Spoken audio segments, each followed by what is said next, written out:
This is the Real Estate Power Play Podcast, getting you the information that you need to be a successful real estate investor. Hosted by Mark Monroe, Ronald Walker, Gabe Rodarte, and me, Marty Grizzanti. Combined, we've done thousands of real estate transactions. So get ready for real stories and true case studies on finding deals, growing portfolios, and making money. Welcome to the show.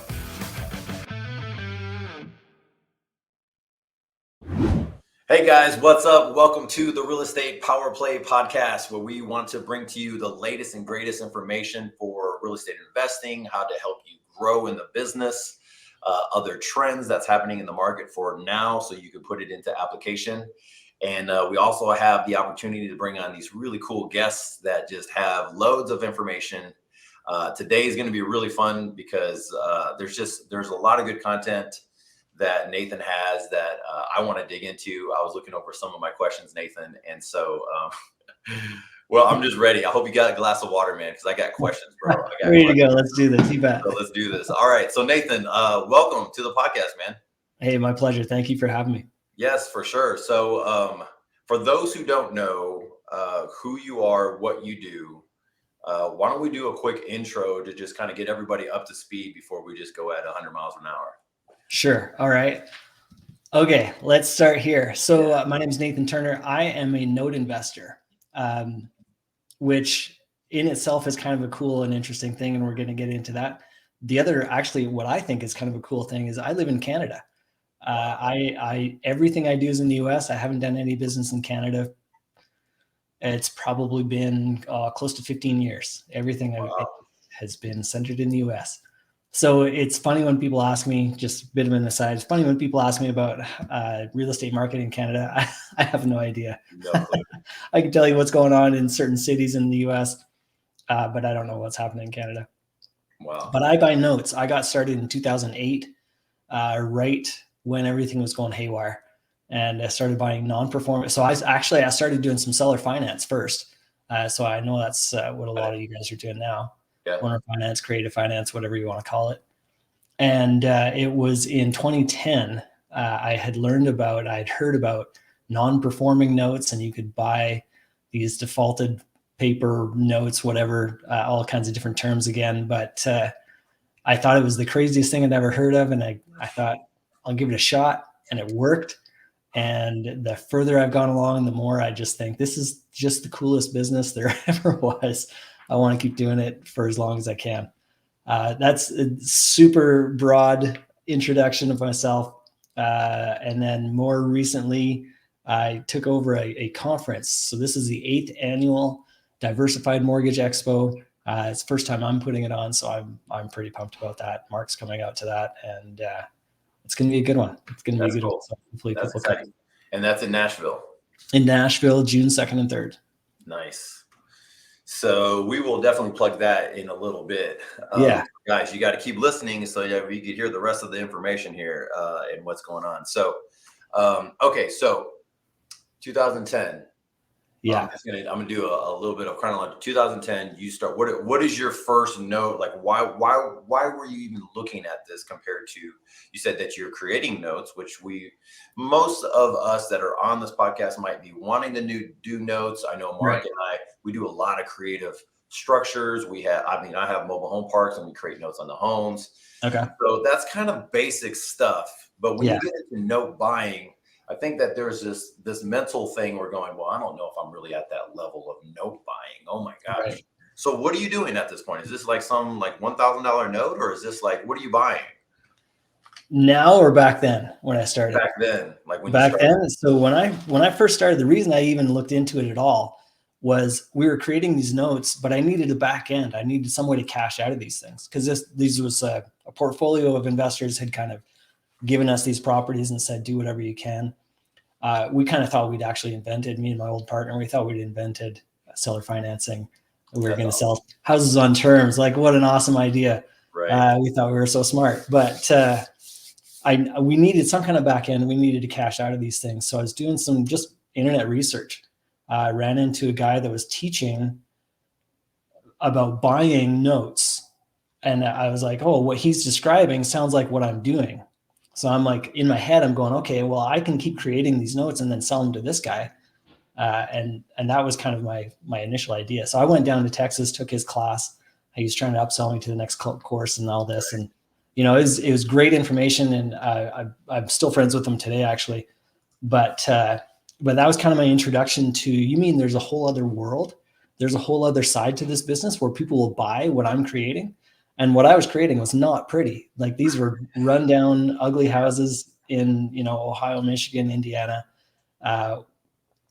No repairs had been done. We didn't have any operating budget. So it was just buy these houses as is on terms. Here you go. Didn't know how to write the paper, nothing. But all of that being said, people were willing to buy the paper that we were creating. So that was pretty cool. So that was kind of my introduction to it. And they're, like I say, there were ugly houses, notes, unpaid balances, probably around like $20,000, $30,000. Wow. And then back then, pricing was such, we were selling them for like 10 to 15,000, something like that. Nice. So you're taking them over. Now, these are from banks, or where are these from? Nowadays, they're from banks. Back then, it was, I started just with this portfolio properties that these guys had purchased. Cool. And then there's hedge funds galore. There are tons of hedge funds out there. Usually how it goes is there's a larger hedge fund. They'll buy directly from a bank, and then they'll sell off stuff that they don't want. So not necessarily that it's garbage or it's not worth anything. It's just, it doesn't fit their box. Right. So they just sell off whatever they don't want. And then that's where I come in. I'll buy whatever they're not working. You've been doing that this whole time. Yeah. And it's for the longest times, like I say, it's my first actual note purchase. So it's kind of a funny story, actually. So it was a package of 3 loans, all in Columbus, Ohio. I got all 3 loans for a total of $10,000. So I'm like, for a $10,000 experiment, I'm in. Let's do this. Cool. 2 of the owners still lived in Columbus. And in both cases, they had bought this extra property back in like 05, 06 as an income property. And then, of course, everything went crazy, and that just didn't work anymore. So in 2 out of 2, those guys, I found where they lived. I had all that information as part of the note. I know where their primary residence is. So I went and knocked on the door and said, hey, I'm here. I own the mortgage that you have on this other property over at, 123 Main Street. And I'm not here to collect any money. All I want is the property. If you will sign it over to me, I'll wipe out the mortgage. And the first guy, this retired old fella, and he's like, absolutely, where do I sign? My mistake was I didn't have a mobile notary with me. So it took an extra 2 weeks to get the paper signed. Got it. The second gal, I mean, she broke down in tears, and she's like, are you kidding me? Like, really? You'll get rid of that? She'd been losing sleep over this thing. Wow. And just a huge headache. And so I hadn't thought of it in those terms, that I was helping solve a problem for her. Right. That was kind of my introduction to it. I'm like, this is awesome. Let's do this. That's cool. And just kind of went from there. So that happens, and now you graduate through the different seasons of the market, and the 2015s happened, 2014, back in this phase. So what's happening during that phase? So you're seeing these transitions also. So what's happening now? You're buying them from banks now, or you're not buying them? Like, what's happening now during this transition? I'm still buying non-performing. So much of it that was like created back in like bank originated stuff or mortgage company, professional originated stuff that was originated in like somewhere between 03 and 06. And we saw a ton of that paper, a ton. Wow. I still see it today, where that's the stuff that was being originated. And for the longest time, banks were just slowly leaking it out. They didn't want to sell everything all at once. And so they were slowly leaking it out there. And same thing, I would just buy from other hedge funds. They had much deeper pockets than me. And so they'd go and buy from the banks, and then I'd buy from them. Wow, that's cool. Okay, so that happens. And then the last couple of years, we got 2020. Some things are changing. So, we've been, I don't know, the time that we're in now, 2020 has definitely changed everything for the real estate market in many ways, technology, all different stuff. So what's happening nowadays? So now I've kind of come full circle where I maybe I'm getting, I don't know if I'm just getting old or lazy. I don't know what, but I actually prefer just the performing paper. Okay, cool. So I'm actually looking to the seller finance people that are creating notes, and that's the stuff I prefer to buy right now. Okay, cool. It's kind of planning for my retirement, where I can put together my own portfolio and just collect income. I don't want to deal with the property. I don't want to touch the house. Right. All I want is just the mailbox money. That's it. Nice. So let's dig into that. So guys, now we know your story. Okay, so let's dig into the everything that it takes to make this happen. Right. You're talking to a couple new guys at a local coffee place. What are you explaining to get go? Okay, look, this is how the process works. Yeah. If they're looking to get into it, first things first, this is not real estate. It's attached to real estate. It's adjacent to real estate, but it is not real estate. I am buying paper. This is closer to finance than it is to real estate. Cool. So I'm just buying the paper. So it's all about just the numbers. What is the unpaid balance? What's the interest rate? When's the last time they made a payment? What's the payment amount? All those kind of things. Those are the things I'm looking at. There's an address attached to that. And I do look at that property as far as making sure that it has the value to cover the debt.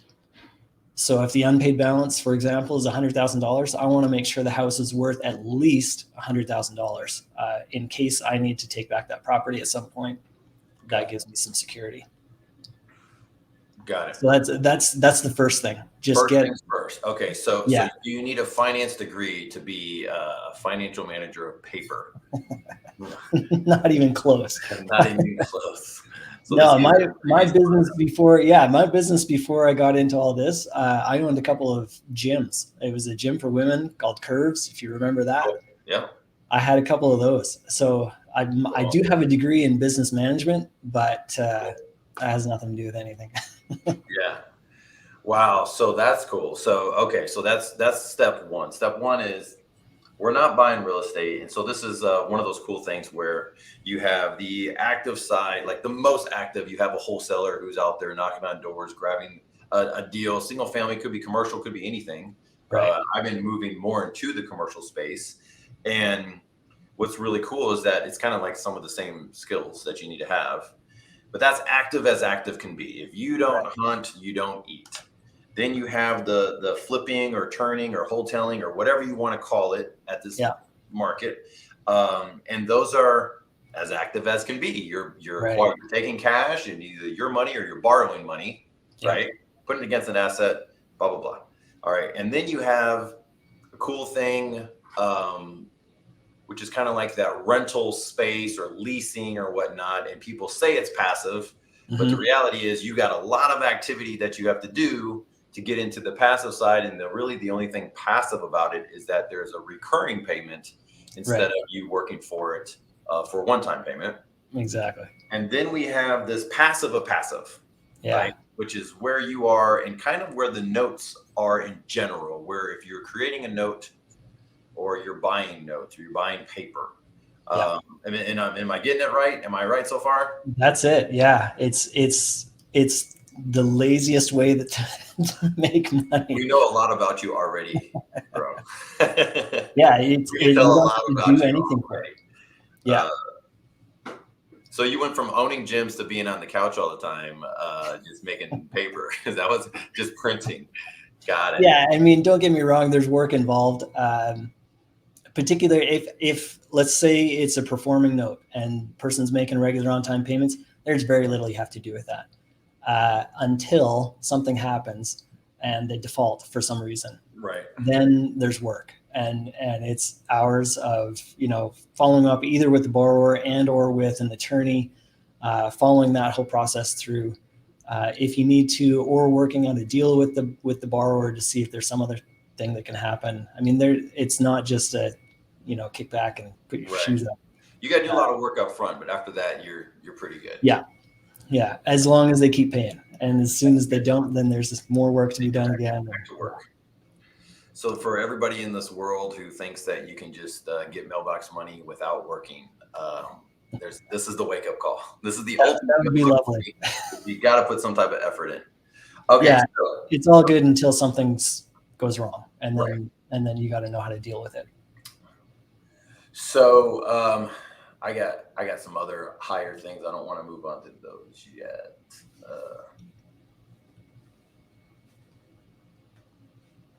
Okay. I'm looking through my questions because I'm like, I want to make sure I don't go off track. Okay, so let's stay on this part here. Sure. So what happens? So you create paper. Yeah. Okay. Now there's two sides of this from what I see. Correct me if I'm wrong, but is there the performing side and the non-performing side? Is that how you look at it? Essentially, yeah, that's it. Okay. So can you go dig into that a little bit more, like how we should be looking at these? Sure. So we'll start with the easy one, with the performing. With the performing one, this is where I love the seller finance people. Anybody who's doing any kind of creative finance, awesome. To me, you're doing the heavy lifting, and I am more than willing to cash you out and reward you for your efforts, and you go out and do it again, and let's keep doing this over and over and over again. In terms of returns, it's going to be lower because there's not as much risk that I'm taking on.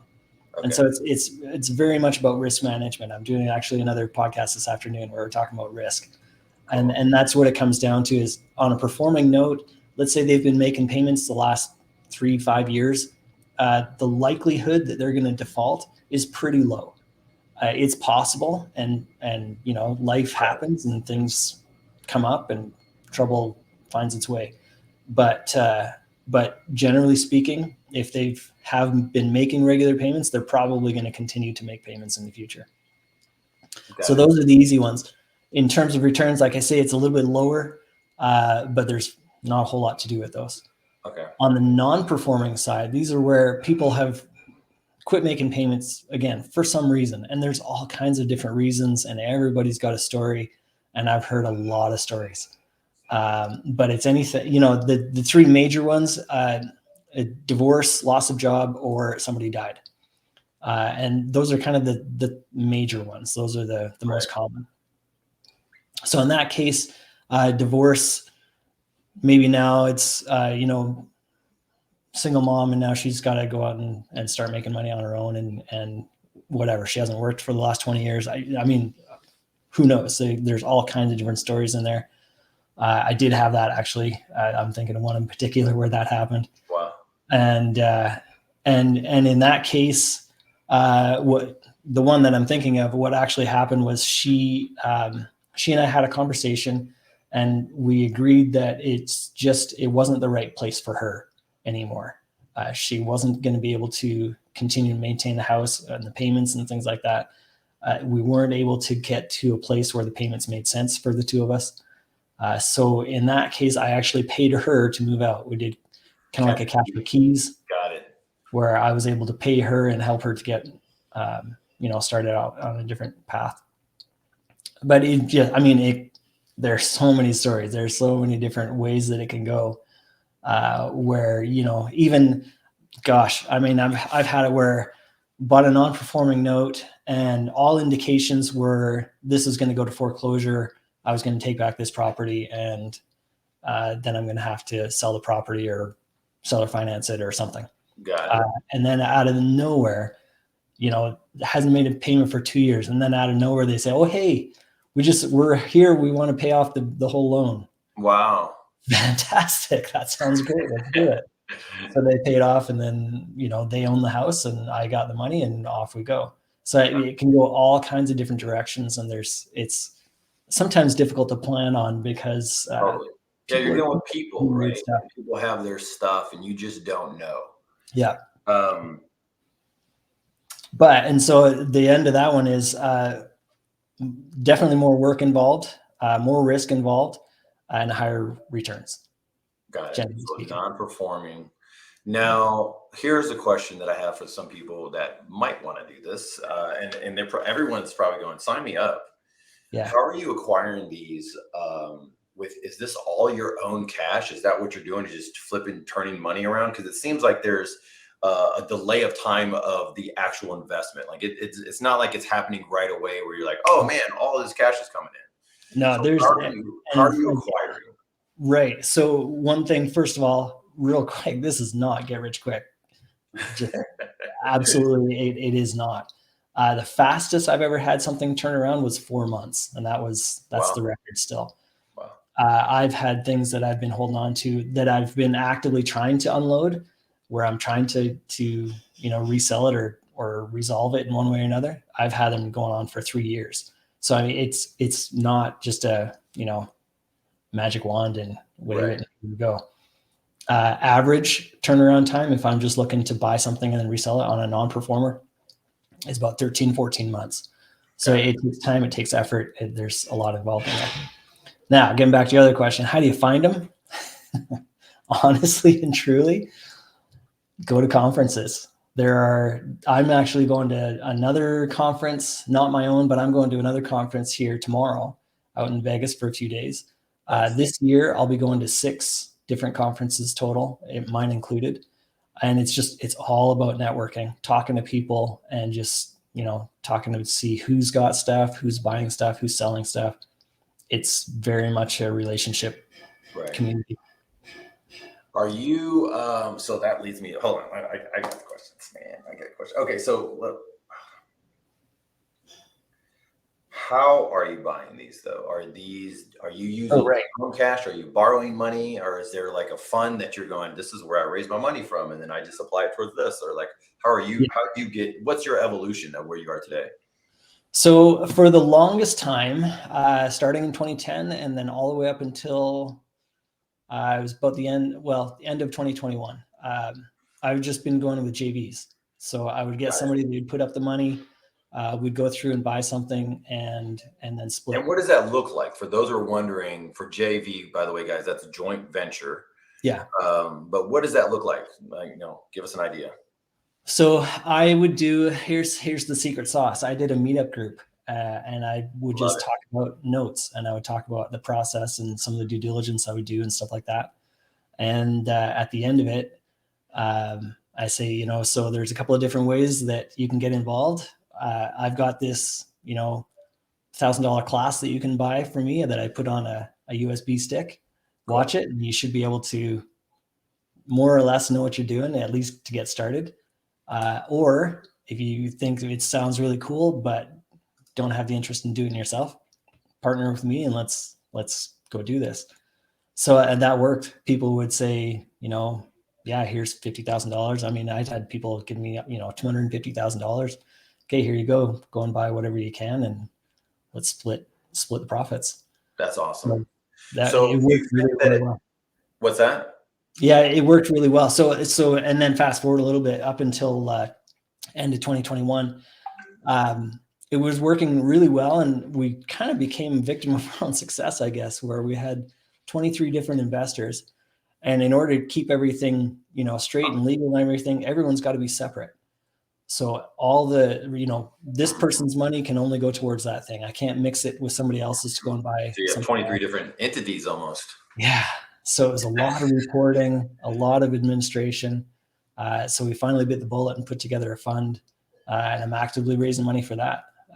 And then just offering a flat 8% return for people. So it's a lower return than a lot of real estate people are used to, which is why I go and talk to people who are not in real estate generally. Right. So this is cool because now we have both sides, guys. For those who are, let me help you put the pieces together. Now we have the side of what asset are we really talking about? We're talking about paper, and it's backed by real estate.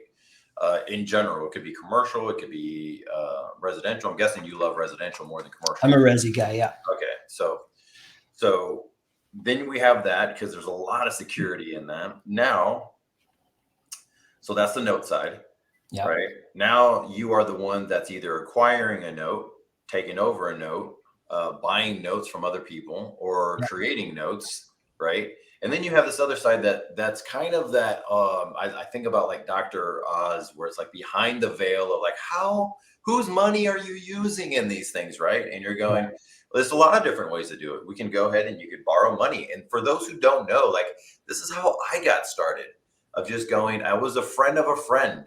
Yeah. And I'm like, hey, I could, I'm looking at, buying some more properties and do this other stuff. I'm running out of cash. And I told him this deal I missed out on, which was this was like 2013. And I missed out on like a 50K profit if I would have had an extra 250 grand in the bank. I share this with people because I'm just going like, yeah, I didn't have the $250 cash. I was working on 3 other things. And it just went over my head, and I could have dug harder. I could have searched harder. I told him, and he goes, don't ever let that happen again, man. It's like, let me know.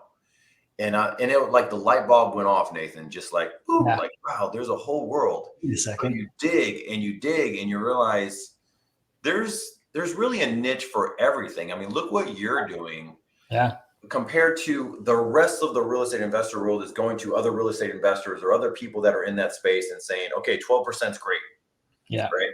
And I'm okay with that, or 10% is good, or whatever. And then you're going, look, there's another way also. And you're having just as much fun. It sounds like you're putting on events, you're having a great time. Yeah. So this is good. To go to you selling and buying notes from other investors, conferences, networking, stuff like that.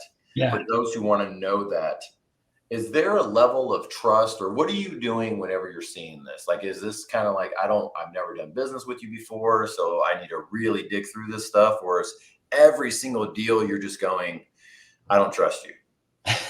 I mean, what's the deal here, man? Tell us the truth. It's actually really cool. The note community is relatively small. There's not a ton of us out there. You go to a conference and the people that are there are not everybody. There's a lot of people that are brand new and they're just trying to learn, and that's great. But the guys that are doing deals with each other, we've known each other for the last 10 years, and we've all been, trading paper for years and years. It's so much, and it's really interesting. You talk to anybody who's in notes and they'll tell you it is all about just relationships. And so we continue on with relationships over and over again. So for the new guy breaking in, don't be daunted by that. Just know that, again, it's not real estate. So things like you can't just throw out, a dozen dummy bids. Right. If you bid on something, you're bidding with the intention to purchase, like really and truly. And if there's something wrong with the deal, that's fine. You can back out. But if there's nothing wrong with the deal, for you just to back out because you don't feel like it, or you weren't able to get the money together or something like that, that's poor. So that might not be a good thing.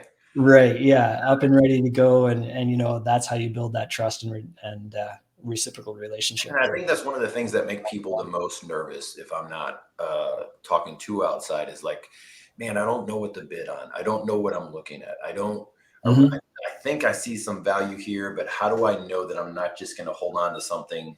And it's that $100,000 home is actually worth $60,000, and the person destroys it on the way out. That's the stuff that I think takes either some hand holding or whatnot. And I needed that. I mean, to be honest, when I first started, we would meet. Do you know where Rudy's Barbecue is? Have you heard of Rudy's Barbecue? No. Well, we're in Texas and we have a Rudy's Barbecue down here, guys. And we would meet, and it was just me and 5 guys. One dude had all the notes you could think of, and he was well known. And we would just talk about notes and what we're doing. And I would bring a deal. How do you do this? Like, it's missing the floor. Are you sure I could create a note on this thing? There's no floor. Yes, you can create a note. Are you sure? Because it's just plywood that's like falling apart. Don't worry about it. You got it. So, but now at this other, I feel like it's not another massive level. It's just a different strategy that takes different hand holding, right? Yeah. And honestly, people love to share. They really, really do. That's something that I've been impressed with over and over again. Is just how open everybody is. Where you bring a deal and you're like, what about this? Have you ever run into this kind of thing? And whether it's on Facebook or you just call somebody, whatever, people are more than happy to just say, oh, that's an interesting one. Let's pick through it and see, what might happen and how could you make this work? And it's very, very open. That's so cool. All right, so guys, we're gonna keep moving. So those who want to know more, I'm gonna have some information at the end that Nathan and I will share with you of just like how to get in touch with him and learn more of this. Yeah. Let's go to your like the business operations of note buying. Let's say I want to do this and I want to like make some money. I want to add this to my strategy, right? Yeah. I've been doing flipping for a while. I got some cash, or I'm coming in from I'm a doctor or an attorney, and I Sure. want to put this money to work. Yeah. What are some KPIs, or what are some key indicators or business strategy that you just need to have as a note buyer? What's your mindset compared to other strategies? A big part of it, and it's not even a Don't pitch. say patience, man. Do not say patience. I was going to say education. Okay, yeah. Because like me, like so many other people, you come from a real estate background, and you've got to get your head around that this is not real estate. It's real estate related, but it is not real estate. And so you've got to learn the rules. You're talking about lending, you're talking about banking, you're talking about debt collection. There are rules around those kind of things. So you can't just, shoot from the hip and go for it. You've got to just learn some of the rules. And like I say, it's not even a pitch. I don't do teaching, but I can point you in the direction of some guys that do a really great job. So that's the very first thing. Make sure you get some education. Okay, cool. So let's go to the Nathan top 5. Now that we all know that we need to be educated, Nathan, seriously, what is the top, like, what is something that you're going, for me and my business, this is what me and my team, we talk about every day. Like, what is it? What's your sauce? Oh man. Having a good team is paramount. And I mean, this is my home office. So I'm not talking about employees and an office or anything like that. I'm talking about you've got to have some good relationships with some attorneys. That's like top. You've got to have some attorneys on your team. And like I say, like I'm in Canada. All my attorneys are in the US. So I've got an attorney that covers Texas and Tennessee. I've got another attorney that covers Ohio, Michigan, and Indiana. I've got another attorney that covers, these other 3 states and these other couple of states. So making sure that you've got attorneys in whatever state that you're going to be working in. I think number 2 is like open your mind, because there is a huge opportunity out there. I've heard people talk about real estate and make sure that you invest in your backyard. And so my mindset is, yeah, that's what I do. I just happen to have a really big backyard. and that's awesome. So I invest in my backyard, and it's just a huge backyard, and that's great. So just open your mind to that. I love that, man. That's so good. We hear that a lot in all areas, single family, resi, commercial. If you want to get started, go somewhere where you can put eyes on it. What do you think is, and this is just kind of off topic a little bit, what do you think that there is like a mindset shift, or there's something that happened to you, or was it a necessity for you going, man, I don't want to invest here in Canada? Like, what was it that you're going, I'm going to have to go into the States? I recognized right away that the opportunity didn't exist in Canada. So follow the money and just go where the deals are, where the opportunity is. And so that was an easy decision to make, and just go wherever I can to make the money. That's cool. And you say it's easy for you, but I have to admit that there's more people that are going, I don't know if I can make that leap. Like, I don't know if I can think in, if you're Canada, they think in Texas, or we're doing a deal in St. Louis and I'm in Houston, and it's a pretty decent industrial complex. Right. But decent. I mean, it's 100,000 square feet, so it's decent size. I don't want to be holding that in something that I don't know. So I'm asking for boots on the ground. I'm asking for a million different things going, okay, if this is in my backyard, what would I do different? And really, when you get to a certain level, you have to have a level of really faith in yourself that you're going to figure this out. And correct me if I'm wrong, but your team consists of, and this is kind of what we say sometimes, like I'll tell my team, it's like, if I can get the answer in 3 to 5 calls, I made it. Like, I really made it in life. Right. Where you're not hearing no, but you can pick up the phone and someone, you don't know that one? No, but call so-and-so. Yeah. Right. Is that what you're kind of referring to? Absolutely. And that's another thing I was going to say is that we're in problem solving mode. So having faith in yourself that there is an answer. You just got to figure it out. So get your head straight and, put your head down and off you go. But there is an answer.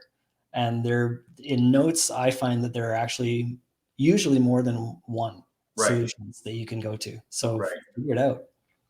That is so cool. I love that because we've been doing, and I know you know Mark, and so we just do so many creative different things. And I learn a lot from Mark, actually. We just help each other through different stuff. Yeah. Man, okay, so another big one. Let me tell you this one. This is another big one right here. Learn a financial calculator. Is that the 10B2 or what is that? That's the 10B2, but learn how to use a financial calculator. Let me ask you this question. This is this is kind of going off script, but on the 10B2, is it really where you only need to know like 1, 2, 3, 4, 5, 6, 7, maybe 8, 9 buttons on there?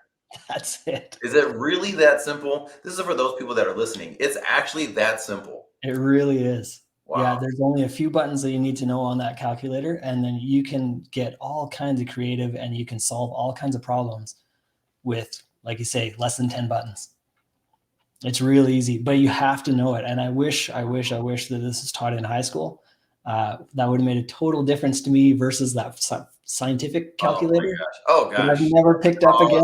Whatever else it is. And what a waste. But that is a waste because this is the one that actually affects your finding. Now, absolutely. you're gonna go work for Elon. You probably need to know the scientific calculator, all right? But if not, learn this other one. I have some family members and I like to help out this younger generation, right? So it's just something on my heart. And so every time I tell them, I say, well, Gabe, it's going to cost me, whatever. I was like, look, man, get the app, put it on your phone. I was like, and every time one of your friends or you or anyone else thinks about buying something on financing of some sort, you have all the answers and you can go, this is how much it's going to cost me over 60 months, 48 months, 12 months. What is this going to cost? And you can start playing with it now. Man, I wish I knew that stuff back with it. Now I'm so glad I know it. And I know, Scott Horn. Yeah. So we do, I have him create some of our stuff. And that's why I want to get into like the RMLO type stuff and stuff that people need to know. Yes. But yeah, man, like he helped me go, Gabe, let me just show you this calculator, and he really helped walk me through the process. Mark and I had him on a couple of weeks ago, actually. Yeah. Just, basically we just crack jokes all the time and talk about real estate. So, but man, that's so key. I'm so glad you mentioned that too, because I think we leave out some of the practical things when we talk about talk to an attorney, talk to these other things. Yeah. That's so good, dude. Let's go to the RMLO stuff. So how important is this? And do you have to have this, because you're in multiple states, do you have an RMLO for each state or you figured out a niche or something and then what is an RMLO? So RMLO, Registered Mortgage Loan Originator. Here's the thing. If you're just going to create a bunch of notes and hang on to them for the rest of your life, do whatever. That's fine. As long as they all continue to perform, you probably won't have a problem. It'll most likely be fine. If you're ever thinking about, if you ever learn about somebody who's willing to buy your note, and you think that might be something you might want to do, an RMLO is essential. You've got to have that. Again, the rules. This is not real estate. It's finance, and so there are rules around the financing part set by the government. And literally, I sell notes to a bank. So if I don't have that, if it's not done with an RMLO, then that's just not an option. I have to either just hang on to it for the rest of my life, which I can do, and that's fine, or I can sell it off to another investor that might not care. But man, you just get it done. It's not a difficult process. It's not expensive. But man, it's so important. Just do it correctly. And then you've got so many more options. Keep your options open. You really do. It's kind of like having insurance, right? Yeah. Over just your properties or whatnot. Just like, or that warranty on that, whatever product you bought for your house. You're like, I just want that warranty just to have that peace and calm in case something did happen. Yeah. You can set it up so that, like, I've got a guy that does all 50 states. Wow, cool. I pay for his services. I could have the borrower pay for that. So, I mean, it could cost me nothing. But then the process is done, and then it sets me up to be able to do much more with it. Mm-hmm. That's one of the questions I was going to ask is, like, people are going to go, how do I find these? Where do I go? Is this local? Is this state by state? There's a national RMLO association. Like, what's going on? There are some national guys. I mean, if you just do a Google search, I mean, goodness, in Texas, we did that search actually. Me and a colleague, there were like 49,000 in Texas. Wow. So there are a lot of RMLOs. And I imagine that's pretty similar for every state. So if you want to get just a local person, great. Right. Just Google it. You'll find somebody local. That won't be difficult, I promise. And, it depends on what area too. Like, for instance, in the Houston area, if we create a note, it depends what we're looking for, but it'd be good to be bilingual. Sure. Because that helps out if we're selling to Spanish sellers and they're looking at, it's just, they can understand it more in their own terms and their own language. It just helps out in multiple areas like that. So that's really cool. So yes, RMLO, do it right. And there's what you need to have if you sell back to banks, right? If you're going to sell it back to a bank, that's going to be one of the first questions they ask you. Was this done with an RMLO? And if the answer is no, then okay, well, thanks anyway. See you later. Do banks buy like one-offs, or they're buying they only buy in tranches, or how does they buy? I've got actually 2 different banks coming to my conference where they buy one-offs. Oh, wow. And the one in particular, I know they really like seller finance. So there's an opportunity there. That's if you want to sell to a bank. You could just sell to me instead. But anyway. Now, let me ask you this. As far as we talk about the difference, because I'm doing a lot of digging more. And like I said, we have some other commercial stuff we have. Yeah. Is this possible, or is it even feasible? Is there just more loopholes to go through for commercial note buying? Is it just like you don't really have that security of someone living in the home all the time? And I mean, or is that just a whole different type of group of people? Man, commercial is an interesting world because you've got different types of commercial. So are we talking about multifamily apartment buildings, or are we talking about a strip mall? Are we talking about a hotel? Or are we talking about, I had a note once that I was brokering. It was on a bowling alley. I mean, they're like, got it. And so that to me, that's a big animal. And I think you're better to specialize in a type of commercial. Got it. And just mostly just so you know how to value it. I just having a conversation with the guy just the other day of how do you value, like, multifamily? I get that. Okay, that's fine. What about like a shopping center? How do you value a shopping center based on performance? Is that a good indicator? Yeah, everything's off of NOI and some of these things, so you're just, that's a, it's a different animal. Yeah, totally. No, that's why I was asking, like, okay. Big stuff. So guys, we're about to come to an end, and I'll share with you guys some of the cool stuff that he's getting into that you guys need to, if you're definitely interested, you need to get a hold of this guy.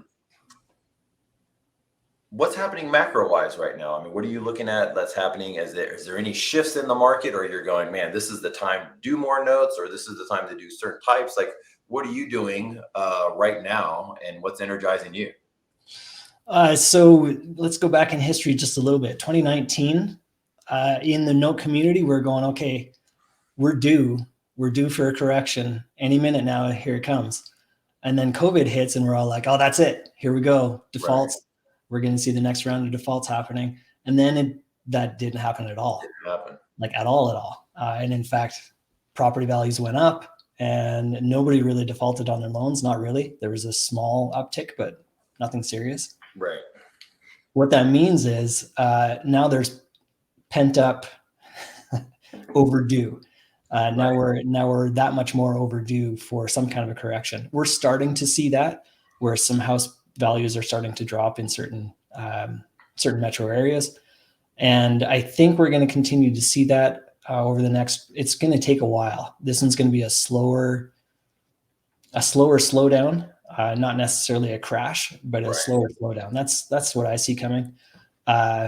We do have somebody coming from Mortgage Bankers Association for a conference, and she's going to shed a little bit of light. She's head of the research division, so that's going to be an interesting discussion. Wow. But that's kind of what we see coming down on that side. So what I see is, and then with rising interest rates at the same time, I see seller financing being a fantastic place to be right now. Right. Where you can go out and create a bunch of notes, because it's the credit crunch along with higher interest rates, and people are just not able to get the lending from the banks. So they're turning to seller financing. Right. So that's a fantastic opportunity to be creating a bunch of notes and then sell them off. There's people like me, if not me, that will buy those notes, go out and do it again, and let's keep going. Wow, that's cool. So this is a cool time to be in. Also, it's very creative. I think this is the time. Now, I saw this in the beginning of 2020. It's how I actually met Mark. We were part of this group, and I just saw, like, I got to figure out how to be creative. Yeah. I only had a couple tricks that I could do. Yeah. A lot of it was against the asset itself. A lot of moving parts within it. But now I'm so glad we made that shift. So that way there's just a wide variety of what you can do in real estate in general. I know you're in the note side. But I'm very glad we moved into that. So that's what's happening macro wise, guys. So I got some other stuff to wrap up, but I want to make sure I hit on, I feel like I'm missing a note question that I had written down somewhere. Let's see here. All right. So the backup. Yeah. We have an asset, single family. There's a note against that asset, right? Someone takes out a loan or whatnot.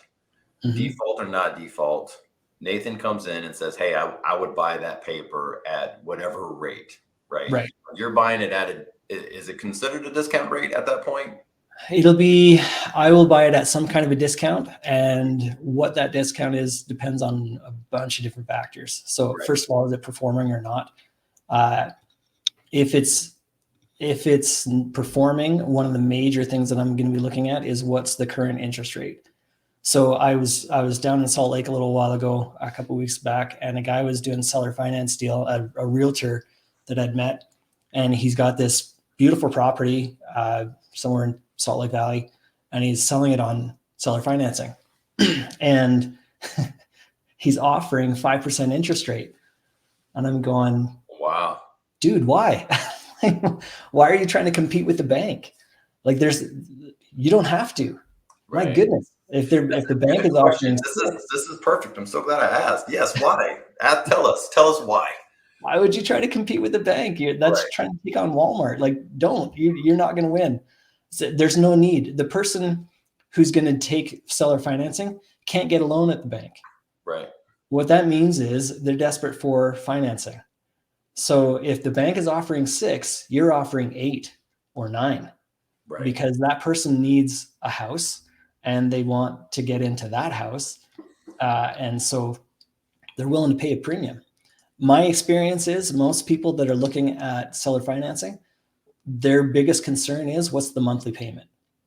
So if you can get funky on your calculator and figure out how to make the payment work, then boost up that interest rate. We have some on our mobile homes, and it's one of those things. I mean, you'll be surprised, guys, of the different stuff that people are in different situations for the time being, because they have their own life journey of what they need to do, and their families and everything else has nothing to do with you. Yeah. And the flexibility that creating notes does for the other party is ridiculous. And we were working with a guy at one of our properties, and man, he broke down and cried, Nathan, whenever we're like, listen, we're going to sell this thing to you. Yeah. Are you kidding me? Yeah. And this is what we'll do. And we'll help you with the down payment by doing it this way. And we're going to help you with this because, you don't want the APR or anything like that to really mess up his number. Right. So we're all these different crazy things that we did. He goes, man, I just need the number to be below this because I got to pay lot rent and I got to do so. Dude, I get it. And then once we worked it out, we're just like, man, not everyone cares about that. And so like the rate, and it's crazy because the rest of the world that we know in real estate investing or the retail market or a broker, realtor, a sales guy, the lender, the mortgage, the mortgage lender, from anybody, the insurance guy, everybody's waiting on that one person. And that's how important our real estate market is. Like, they're waiting for that buyer of that home to make a decision. And everyone's dinging on that person going, but your rate has to be low, and you got to get a good deal, or the rates went up. Hey, it's okay. It wasn't as bad as 1980s, and all this stuff. Right. And then the reality is, like, no one's really asking, okay, Mr. and Mrs. Seller, what do you need? Right. How many of those conversations do you have? How often do those happen? So that happens for me when I've got a performing note and it goes south there, where the person isn't able to make payment for some reason. Then we get on the phone and say, okay, so you're not able to make the payment. Okay. What can you do is the next question. And let's say their payment was $800. Could you do 600? Yeah, I could totally do 600. Absolutely. That's no problem. I changed my job and it doesn't pay as much and whatever. Okay, that's fine. Let's take the arrears. We'll tack it on to the end of the loan. And then let's stretch out your amortization again, get on your calculator, work out the numbers, and let's bring that down to $600 a month. Mm-hmm. Are you kidding? That's amazing. Thank you so much. That's really what I need. Now I can stay in the home. Win-win. Piece of cake. Yeah. That's so awesome. This is stuff that if you've ever been on the other side, which whenever we first got married, I was on the other side of the table with the banks, and they're not very happy. They will not do stuff like this, by the way, guys. They will not be happy to go and put stuff in arrears and do the deferment and everything else. They still want it up. We have friends now calling us going, Gabe, listen, we did this during the whole COVID time, and now we owe 15 grand. Yeah. And they want it. And I'm like, okay, well, it's a tough spot to be in, because they're like, we don't have the 15 grand. And I'm like, I get it. So yeah, they want their money. And the cool thing with creative financing is that you're the investor. Yeah. So you can do anything you want. Yeah. Okay. So what's that? You're not a bank. So you're not a bank. You're not a bank. You can be creative and change things up. Let's go into your, I'm going to put the show notes, the diversifiedmortgageexpo.com. Dig into this. Let's go into a little bit further. What do you have going on? You took this over. It's growing. Where is this at? What's going on? So I'm really excited about this. It's my first time putting this one on. I've been involved with, big productions in the past. And this is just, to me, the most fun. I really enjoy this. I like putting on a big show like this. It's an interesting conundrum because I'm quite introverted. I'm more than happy just to sit in a room and, watch people and listen in on conversations. Hence the no buying, everybody from Canada. I don't need to be the center of attention, but I love putting on a big show. So that's cool. I don't know how that works, but it is what it is. So who's going to be there? What's going to happen? Like, what is this? What is it? I've never heard of it before. This is, like I said, this is the 8th annual for this conference. Okay. And first year that I'm putting it on, but it's anybody who's involved with notes. So people who are already buying notes, people who are just getting started with buying notes. We've got people there that are, huge. We've got guys, I was just talking to him the other day and confirmed his portfolio. He's got about 50,000 notes that he's managing it right now. I've got another friend of mine, same kind of thing. He's, hundreds and hundreds and hundreds of notes that he's managing. Really just down to earth, great guy. So it's that kind of gamut. You've got everybody from somebody who's never bought a note in their life, to somebody who's managing 50,000 notes. So it's all of that and everything in between. The focus, what we're trying to accomplish this year is what we've kind of figured out is that a lot of the note creators, anybody who's doing any kind of creative financing, seller financing, they don't know that we exist. They don't know that there are people that are out there that will buy their notes. So we're going, oh my goodness, come. We would love to meet you, and you would love to meet us. So let's get together. This is going to be the meeting place for that to happen. So come on out there, and we'll talk and educate each other on what we're doing and how we can help each other out. There is a ton of money to be made. So come and join us. That's awesome. Okay, so we have diversifiedmortgageexpo.com. We have, I'm going to put your number on here. We have Nathan's number on here. If you want to get a hold of him. Yeah. Dude, once you put your number on these things, man, then your phone's going to blow up. So we'll see what happens. That's all right. I'm good with that. Yeah, he's cool with that. As you could tell, guys, by his demeanor, he's totally cool. You have like ice in your veins, bro. You're just like really calm. 312. What's that? It takes a lot to get me upset. You can ask my kids. Yeah, that's awesome. So 312-860-3747. Yeah. And then your email is Nathan@earnestinvesting.com. Yeah. Right? Okay. Yeah. Earnest Investing is my fund. Cool. That's my email attached to that. So that's the different ways you can do it. Come out to the conference, meet people so you can do it yourself. You can invest into my fund or somebody else's. Mine's not the only one out there. Just come and learn. Come in and network and meet people, because there's going to be a bunch of people out there. Lawyers, MBA ladies out there. We've got, property preservation people out there. We've got somebody talking about virtual assistants. I mean, anything and everything you would need to get your business going. Cool. Well, guys, thanks a lot for listening in on this one. If you want more information from Nathan, I just gave you the info. Connect with him. If you need information from us, if you want to talk to me, Mark, Ronnie, Marty, we're buying some multifamily. We have some industrial stuff. We have plenty of single family, different strategies from flipping to wholesaling, all types of stuff. And if you have other questions for us to ask our guests, we would love to just get your feedback on this. So thanks a lot, guys, and we'll see you next time. Peace. Awesome.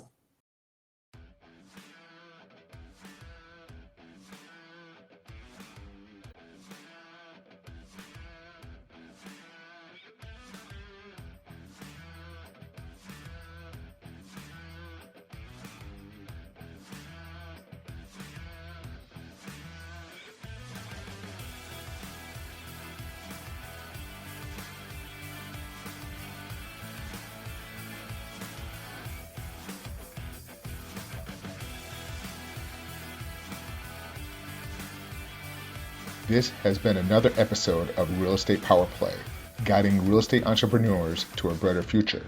If you liked what you heard, consider subscribing wherever you listen to your podcast, or follow us on YouTube at Real Estate Power Play.